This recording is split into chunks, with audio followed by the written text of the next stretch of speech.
Ja, v letu 2018 prihajata v veljavo dva nova mednarodna računovodska standarda, in sicer standard, ki govori o finančnih inštrumentih, to je MSRP 9, in pa standard, ki obravnava prihodke, to je MSRP 15. Zdaj MSRP 9 prinaša zelo velike novosti že v sami razvrstitvi in merjenju finančnih inštrumentov, zaradi česar lahko pride do večjih sprememb v rezultatu.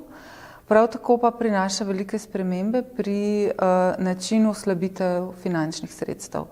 In sicer bodo morala podjetja na novo opredeliti modele vrednotenja oziroma oslabitev finančnih sredstev na tak način, da bodo upoštevala komponento prihodnosti, se pravi forward-looking komponento v teh modelih.